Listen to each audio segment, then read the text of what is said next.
Todo pecado, mesmo aquele que Deus perdoa, tem consequência. Algumas vezes a gente fica pensando, mas por que Deus luta tanto contra os nossos pecados?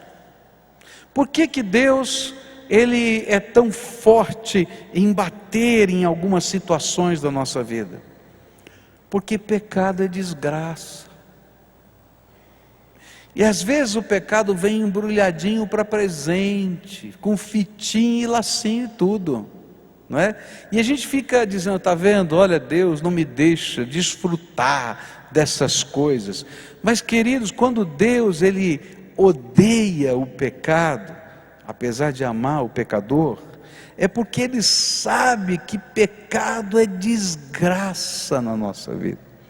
E às vezes nós somos iludidos pelo mundo, pela sociedade, pelas vozes do diabo, a imaginar que quando nós estamos em confronto com o pecado, nós somos reacionários, nós não temos uma visão moderna da vida. É porque, queridos, Deus está olhando lá na frente o que vai acontecer e está dizendo: pecado é desgraça. Quando eu estava estudando esse texto, e tudo isso que a gente vai ler aqui na palavra de Deus sobre Betsabá e Davi, que vai acontecer por causa do pecado deles, eu me lembrei de uma historinha de criança que eu ouvia muito tempo atrás.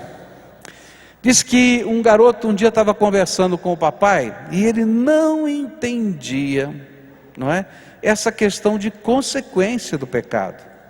E ele então estava conversando com o papai: mas papai, Deus não perdoa o pecado? Ele perdoa. Mas então como é que o pecado pode ter consequências se Deus perdoou o pecado? Como é que funciona isso? E aí o papai, muito inteligente, pegou o filhinho, foi lá na garagem, pegou um pedaço de madeira bonita, envernizada, pegou vários pregos que estavam ali, pegou um martelo e disse assim: filhinho, vamos colocar esses pregos aqui na madeira. Aquela madeira bonita, envernizada, e eles começaram a martelar ali e colocar vários pregos. E o papai disse assim: está vendo isso aqui? Isso aqui é o pecado na vida. São como esses pregos que estão entrando nessa madeira, estão ferindo a madeira não tem mais utilidade que tinha antes, porque o pecado a deforma. Agora eu quero falar para você o que é o perdão de Jesus. Aí pegou e disse: filhinho, vamos arrancar os pregos. E ele começou a arrancar prego por prego, até que a madeira ficou sem nenhum prego. E aí o papai olhou para o filhinho e disse assim: o que é que sobrou? E você sabe o que é que sobrou? O que é que sobrou? Os buracos na madeira. E ele disse assim: sabe, o Senhor arranca os cravos que machucam a nossa vida, mas a madeira está marcada, ela nunca mais vai ser a mesma madeira que era antes. Papai e eu podemos, você e eu podemos trabalhar essa madeira, nós podemos lixá-la outra vez, nós podemos colocar algumas coisas que vão dar um toque diferente, nós podemos até fazer disso alguma coisa que seja bonita, mas não será mais a mesma madeira. É por isso que Deus luta contra o pecado na nossa vida, e é por isso que Ele está dizendo: filhinho, toma cuidado, porque há caminhos que parecem direitos ao homem, mas o fim deles é a morte, e existem marcas que a gente vai levar sobre a nossa vida. E eu quero começar dizendo dessas marcas que ficaram na vida de Davi e Betseba, e depois quero falar de como a graça de Deus foi trabalhar, lixar essa madeira toda furada, passar o verniz outra vez e transformar numa obra de arte aquilo que está tudo machucado e quebrado. Então olha aqui na vida dessa mulher e de Davi o que aconteceu. Queridos, pecado é sofrimento. E isso aconteceu com Betseba. Em 2 Samuel 11, verso 26, a Bíblia diz assim: Betseba soube que o marido tinha morrido e chorou por ele. Alguns olham para esse texto assim: agora você chora? Fez tudo de errado, agora você chora? Mas sabe o que estava acontecendo? Eu falei hoje pela manhã o que eu acreditava. que aquela noite fortuita, sem compromisso, de Davi com Betseba virou uma desgraça? E agora ela recebe a notícia que o seu marido estava morto. E sabe o que era pior? É que lá no fundo do coração de Betseba, ela sabia e saberia pelo resto da vida de que aquele homem que um dia ela amou, com quem ela se casou, sonhou seu futuro, havia morrido por causa dela. Já é difícil a gente lidar com o sentimento de perda. Agora você imagina você lidar com o sentimento de perda quando você sabe que aquela morte não foi natural, que há um estratagema todo por trás, que ela não tinha controle, mas que ela fazia parte daquele cenário. Mas a desgraça não parou aí, porque pecado, queridos, é desgraça. A Bíblia nos diz que essa mulher chorou uma segunda morte, a morte do seu primeiro filho. Queridos, se você tem um filho, ou se você já passou por uma gravidez, você sabe o que significa isso. A Bíblia diz que Deus disse para Davi que aquele filho morreria. Não me pergunte por que isso aconteceu, nem de que jeito, nem de que maneira, eu não sei explicar, mas a Bíblia diz isso. Nasce aquela criança, normal, perfeita, bonita, ela leva para sua casa, está tratando, está amamentando, e olha só o que a Bíblia diz que vai acontecer. 2 Samuel 12, versículos 13 a 18, diz assim: e então Davi disse: eu pequei contra Deus, o Senhor. E Natã respondeu: o Senhor perdoou o seu pecado, e você, Davi, não vai morrer. Mas porque, fazendo isso, você mostrou tanto desprezo pelo Senhor, o seu filho morrerá. E aí Natã foi para casa. E então o Senhor fez com que o filho de Davi e da mulher de Urias ficasse muito doente. Davi orou a Deus para que a criança sarasse, não quis comer nada, entrou no seu quarto, passou a noite inteira deitado no chão. E então os funcionários do palácio tentaram fazer Davi se levantar, mas ele não quis e não comeu nada com eles. E uma semana depois a criança morreu. E os funcionários ficaram com medo de dar a notícia a Davi. Você pode imaginar? Perder um filho não é fácil. Agora, quando você sabe que você está perdendo o seu filho, porque as marcas do pecado na tua vida o afetaram, dói demais.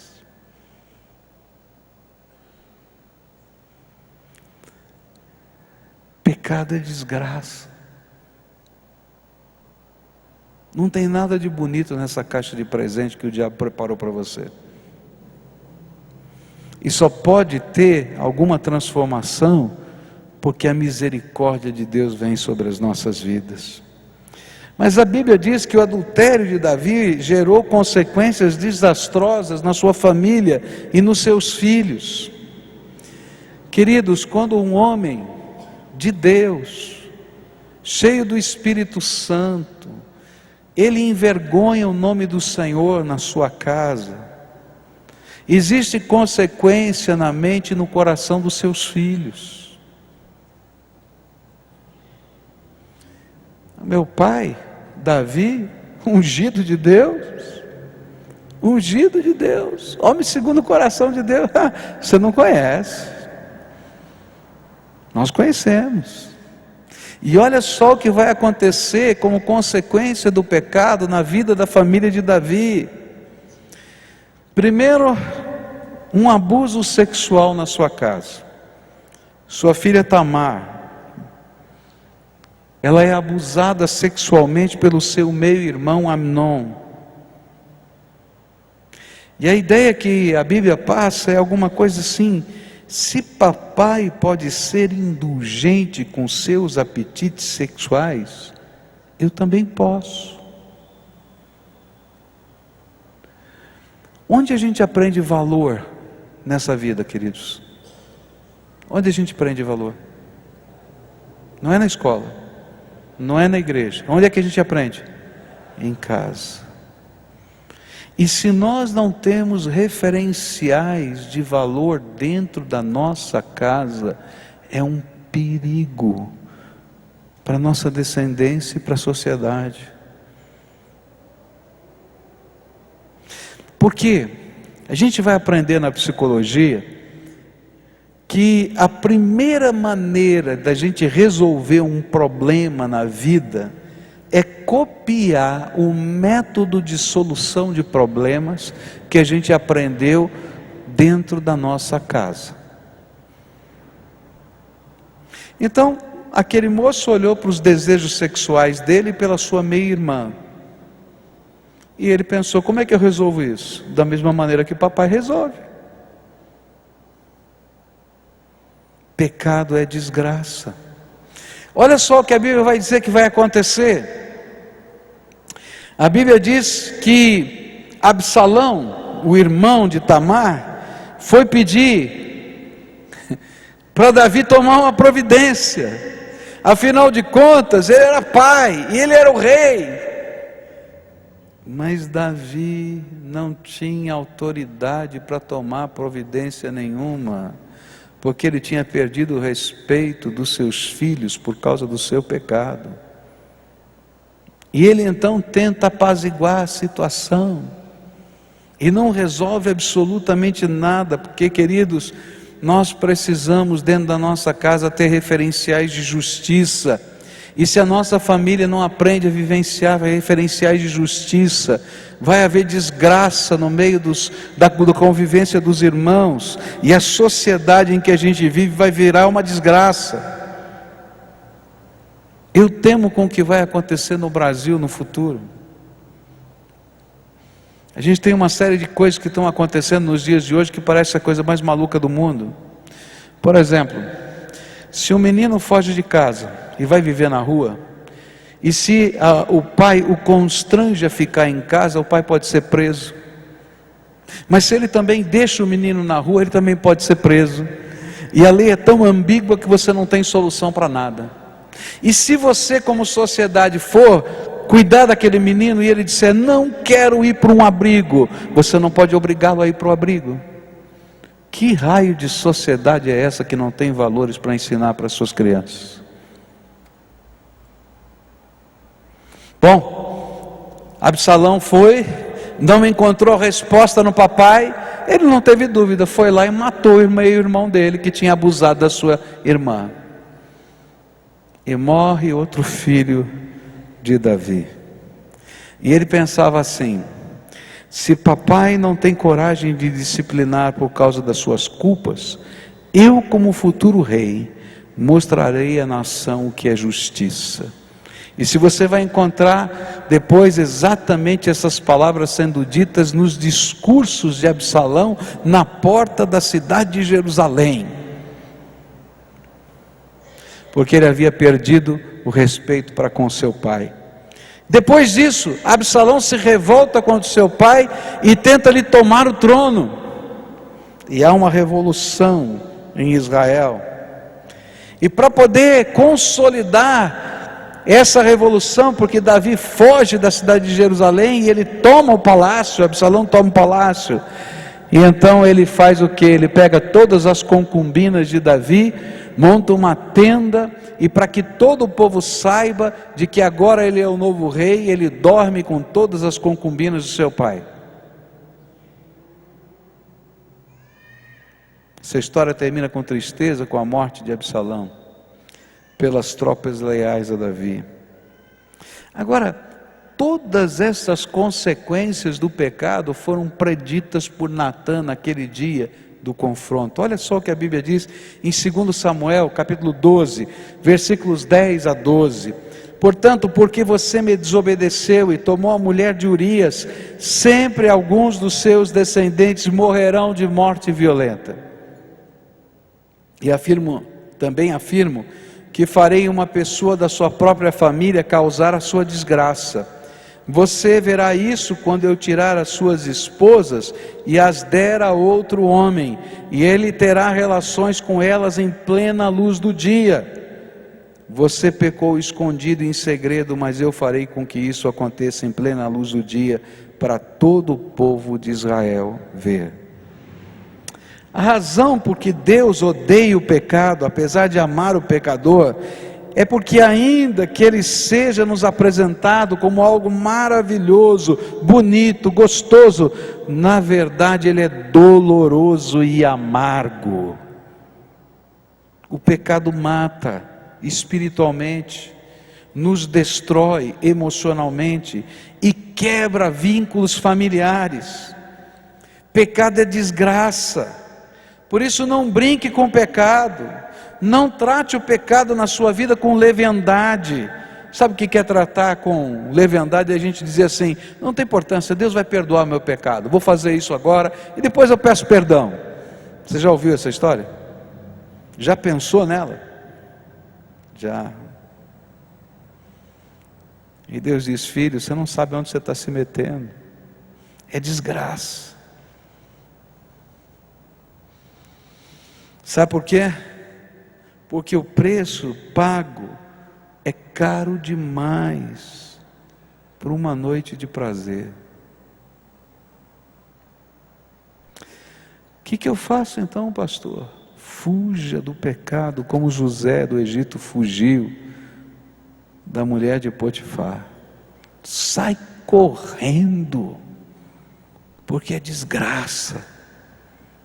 Cuidado com o convite de Satanás, porque Satanás nunca mostra tudo o que o pecado vai fazer com você. Ele só enfatiza a noite de prazer. Quando nós nos permitimos ser tratados, nós somos perdoados.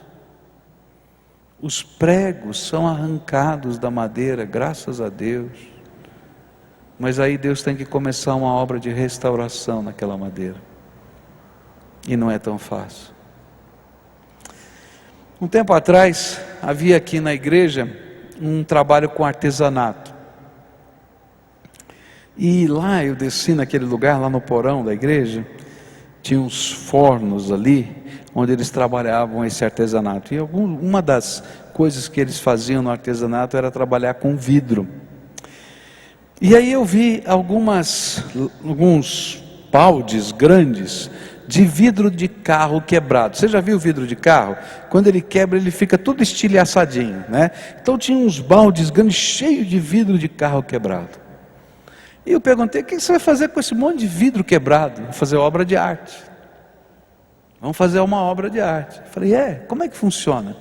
Então eles pegaram um molde que era feito especialmente para aquilo, e aí em cima daquele molde eles começavam a jogar aqueles cacos quebrados de vidro, todo partilhados assim, e aí colocavam aquele molde no forno, e o calor do forno fazia com que o vidro derretesse em cima daquele molde, e depois eles tiravam, tinha uma peça lindíssima, feito de caco de vidro de carro quebrado, todo estilhaçadinho.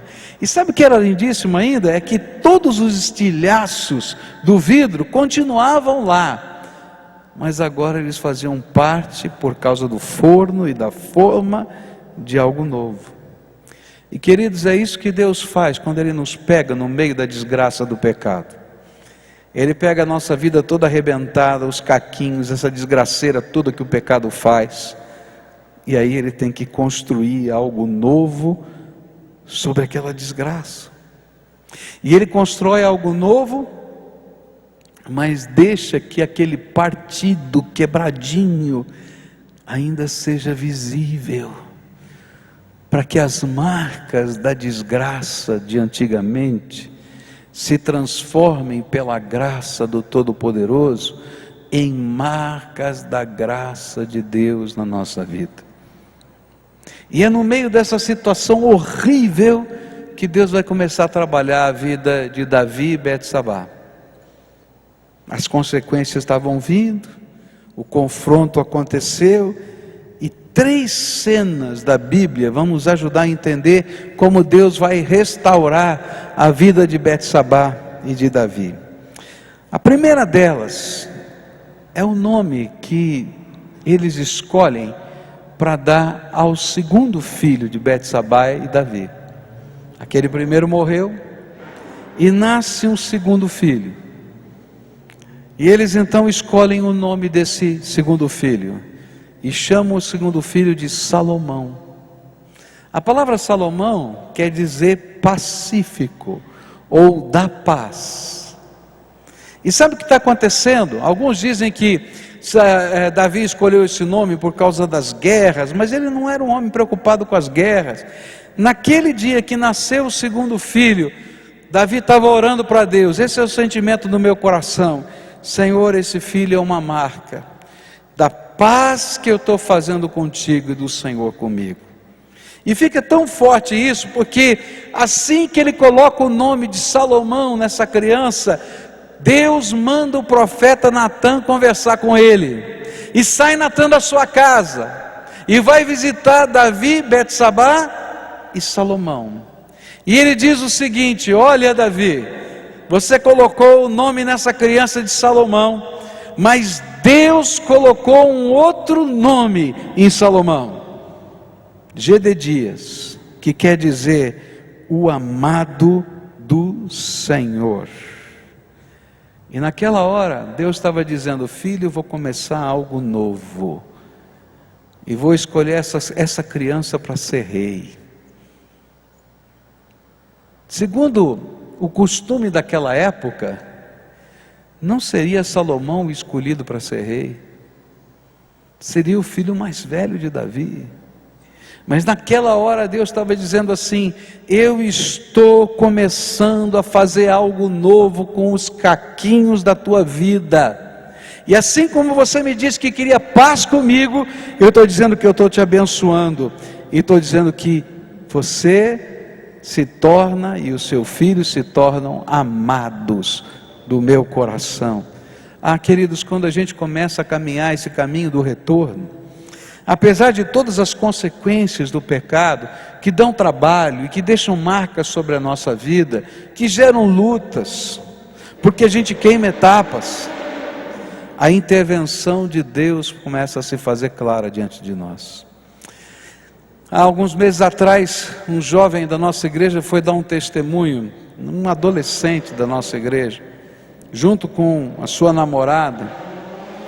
Eles estavam com 16 para 17 anos de idade, e a menina engravidou.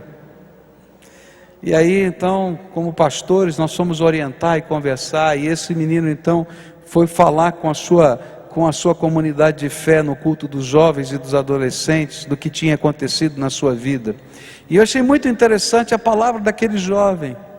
Ele disse assim: Deus tinha um plano A para a minha vida, e eu não aceitei o plano A de Deus, e por isso eu vou ter que queimar etapas na minha vida.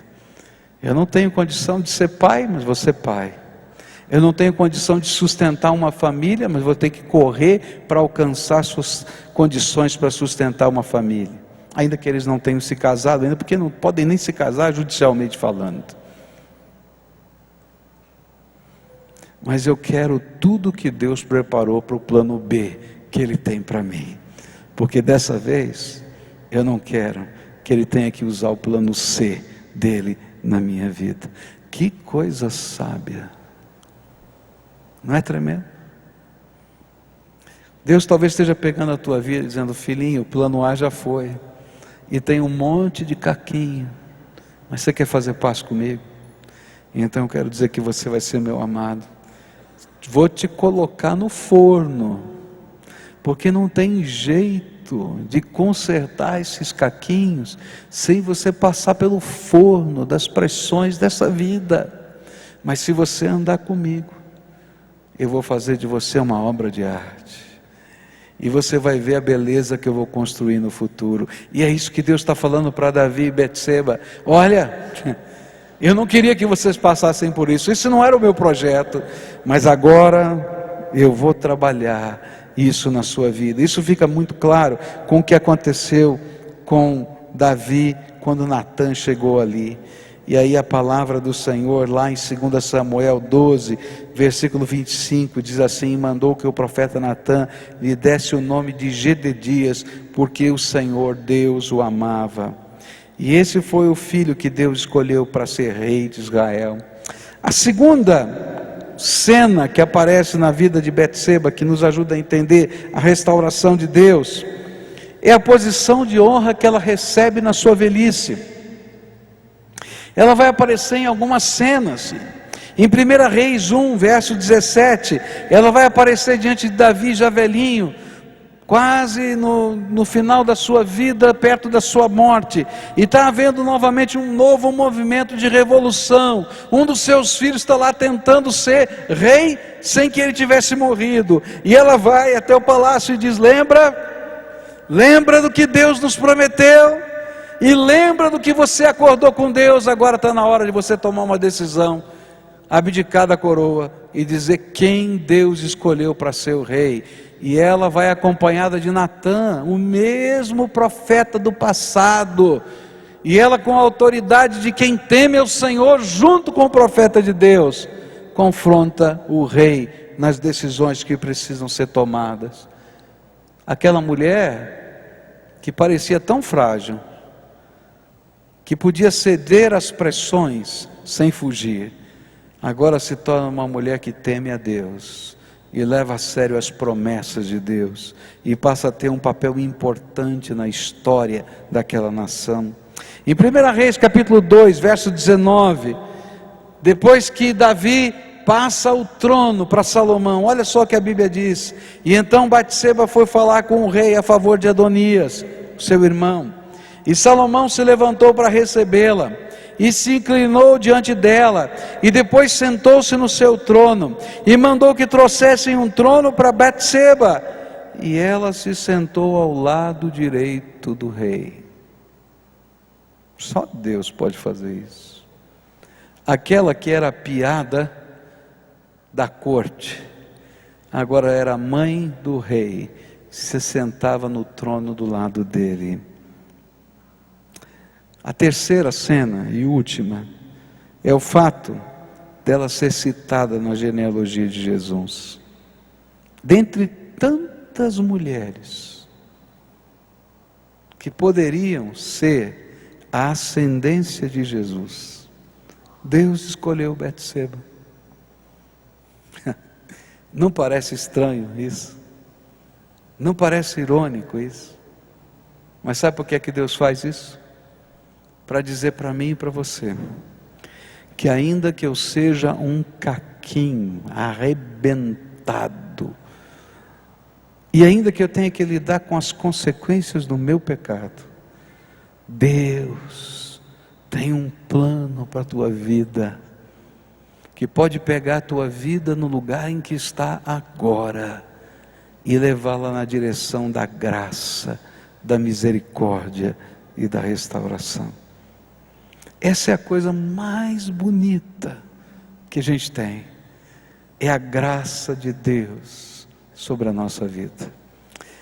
Eu acho que nessa convenção, a noite, uma das noites mais memoráveis da convenção, foi o dia do batismo de 48 pessoas da Cracolândia em São Paulo. Você tem visto aí na mídia o que é a Cracolândia? Quando alguém chega na Cracolândia, em São Paulo, ou chegava, graças a Deus aquele cenário está mudando, é porque já tinha perdido tudo. Era um lixo do lixo humano jogado na rua.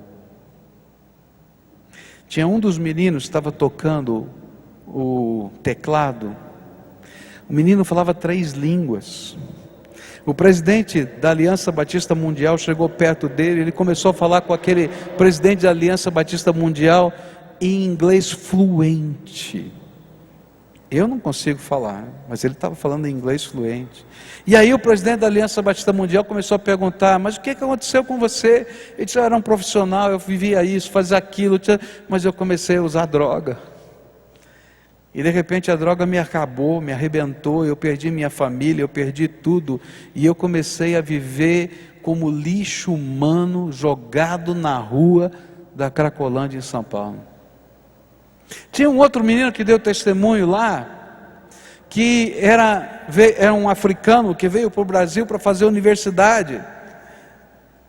Alguém que tinha um sonho de voltar para o seu país para fazer diferença na sua terra, e veio estudar no Brasil e fazer universidade, e lá nas festas da universidade ele começou a se envolver com as drogas, e foi tão intenso que ele perdeu tudo, faculdade, conexões com a família, e foi morar como lixo humano, nas ruas da Cracolândia.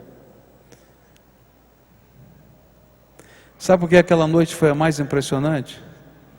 Porque enquanto aquele povo estava sendo batizado lá na piscina do hotel, onde a convenção estava acontecendo, e os pastores que estavam lá de todo o Brasil, que estavam ajudando o pastor da primeira igreja batista de São Paulo, que é a igreja mãe desse projeto, a fazer os batismos, diziam, olha, era um frenesi, era uma alegria, era um negócio tão intenso, que a gente não podia se conter. Eles ficaram mais de 1 hora esperando o momento de entrar pelo telão, do culto que estava acontecendo dentro da água, mas eles não estavam preocupados, eles estavam cantando, eles estavam adorando a Deus, e eles estavam dizendo que o Senhor estava transformando a vida deles.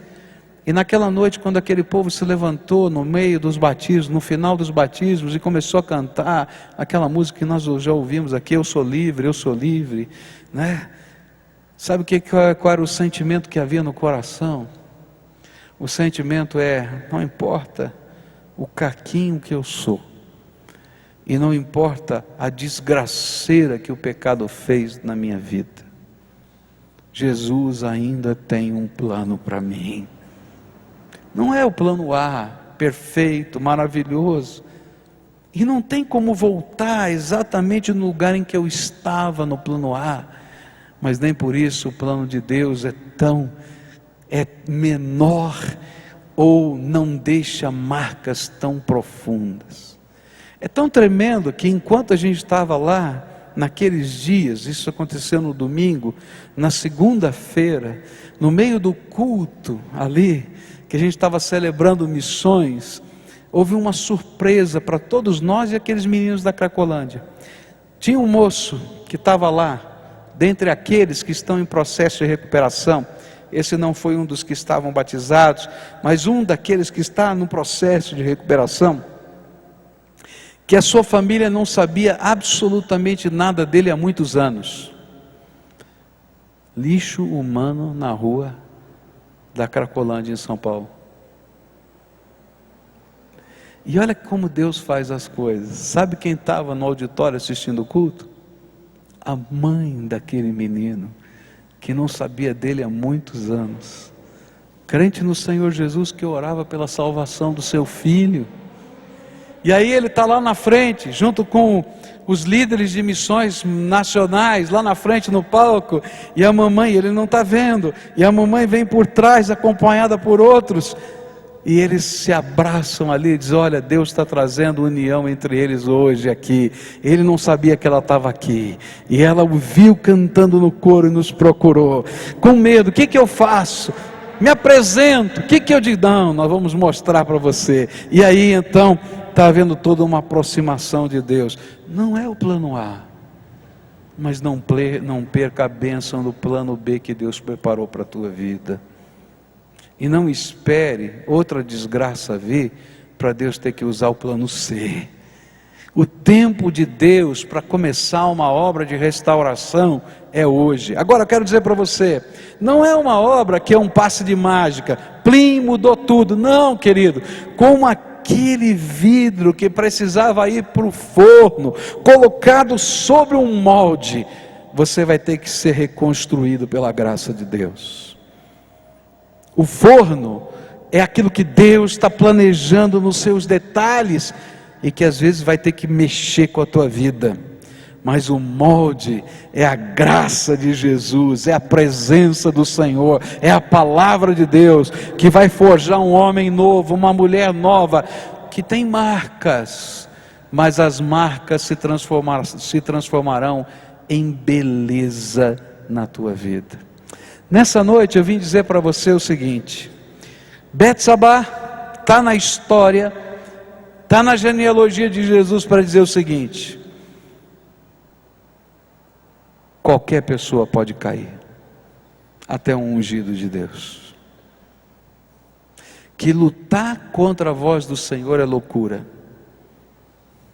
Que Deus não quer a sua vida de pecado, porque pecado é desgraça. Mas mesmo que você tenha caído, Ele tem um projeto para a tua vida e um plano para você.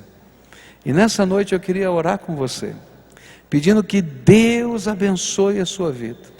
E que você que sente no seu coração que é essa pessoa que precisa ser forjada de novo, que você se coloque na mão de Deus para Ele moldar você. E que você aceite a temperatura do forno que Deus vai programar. Porque só Ele pode programar a temperatura certa. Para que haja liga. E essa peça que vai surgir seja uma obra de arte da graça de Deus. Por isso nessa noite eu quero orar por você. Gente que conhece a voz do Espírito, mas que precisa ser restaurado. Gente que conhece a palavra de Deus, mas que precisa ser forjado de novo. Gente que Deus quer fazer algo novo nessa noite. Se você é essa pessoa a quem o Espírito Santo de Deus está falando, eu vou convidar você, como eu sempre faço, a você sair do seu lugar e vir aqui na frente para a gente orar. E vou convidar você, porque lá dentro da sua alma, o Senhor já falou com você. Então vem para cá, levanta aí do teu lugar, em nome de Jesus eu quero orar por você. Você a quem o Espírito Santo de Deus está falando, vem para cá. Vem para cá.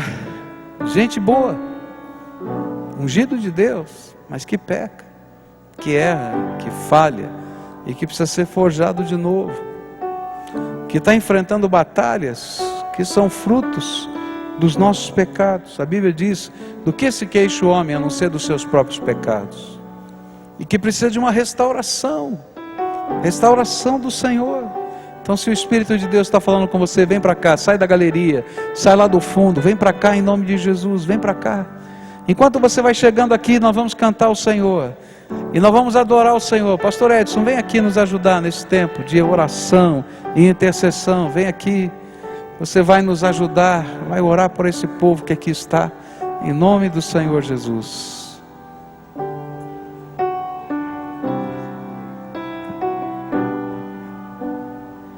Pode vir, querido, pode vir. Não tenha medo. Mesmo com toda a batalha de Davi, em outra situação, ele disse que era melhor cair nas mãos de Deus, porque nas mãos de Deus há muita misericórdia. Por mais que erremos, Ele vai sempre nos abraçar com um abraço de amor, de carinho, de bondade. Vem para nós orarmos.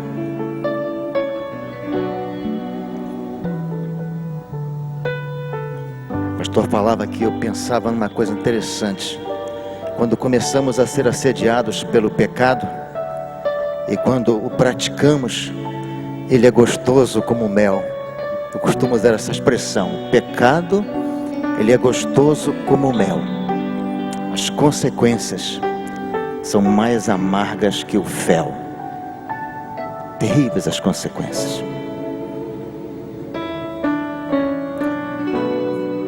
Esse primeiro momento é teu. Coloque para Deus como está o teu coração. Coloca para Ele aquilo que está te incomodando, aquele pecado que está te incomodando, que tem feito mal à tua vida.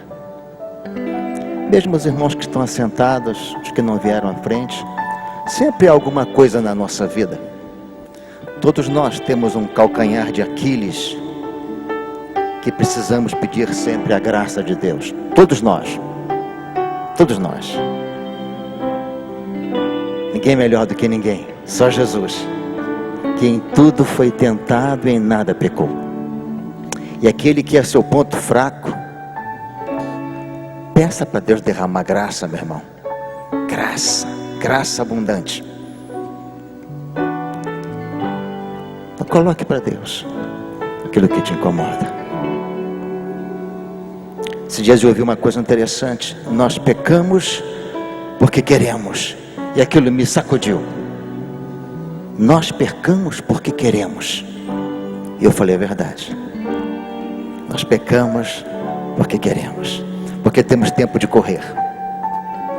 O Salmo 1 diz: bem-aventurado o homem que não anda segundo o conselho do ímpio, não se detém no caminho dos pecadores, não se assenta à roda dos escarnecedores. Sempre é uma caminhada, é uma sequência, é uma trajetória.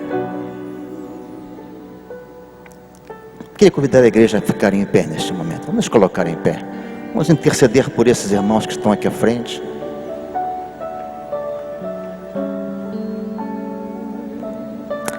Nosso Deus, nosso Pai, como o Senhor foi bondoso, maravilhoso com Davi, mesmo em meio à desobediência, mesmo em meio ao pecado, a tudo de errado que ele fez, mas ele se prostrou, Senhor, ele se humilhou, ele reconheceu o seu pecado, ele não teve uma atitude agressiva para com o profeta Natã, Senhor, pelo contrário, ele se humilhou diante do Senhor, do próprio profeta. E o Senhor gosta de pessoas que se humilham diante de Ti. O Senhor se agrada quando reconhecemos o nosso pecado. E que não olhamos o pecado do outro, porque não interessa o pecado do outro. Pai, aqui estão os Teus filhos, uns ajoelhados, outros em pé, dizendo que precisam também da restauração do Senhor, de mais uma oportunidade, Senhor, para entrar na Tua forma, Senhor. A Tua forma é a forma da graça, como o pastor disse. O que o Senhor tem para nós é melhor daquilo que nós mesmos temos, Senhor. Então abençoa os Teus filhinhos, Senhor, nesta hora, poderosamente, Deus. Que haja hoje em cada coração um pacto com o Senhor, um propósito com o Senhor, um tratado com o Senhor, e se manter firme no propósito de Te obedecer, Senhor, de dizer não ao pecado, como Daniel fez lá na corte de Nabucodonosor. Dá-nos esta força, Senhor, e ajuda os Teus filhos poderosamente, Senhor, que eles sintam, Senhor, o Teu perdão, Senhor, a Tua graça, a Tua voz falando aos seus ouvidos espirituais, aos seus corações. Eu Te perdoo, Você é meu, vamos caminhar de novo, agora deixa eu Te guiar, escuta a minha voz quando eu falar, é o que o Senhor deseja para mim, para nossas vidas. Toma os Teus filhos em Tuas mãos, Senhor, e ainda que seja o plano B, Senhor, que seja aproveitado, e que o Senhor faça coisas tremendas na vida dos Teus servos, dos Teus filhos, Senhor, que ao saírem daqui, Senhor, possam sair determinados em agradar ao Senhor, também cheios de alegria, que só a Tua graça, só o Teu Espírito nos traz. Cuida dos Teus servos, Senhor, poderosamente. E nós, Pai, que estamos em pé, que tenhamos cuidado para que não venhamos a cair, Senhor. E que tenhamos um coração de graça, de misericórdia, Senhor. Porque só o Senhor pode julgar. Assim oramos, Senhor, assim suplicamos, em um nome de Jesus. Amém.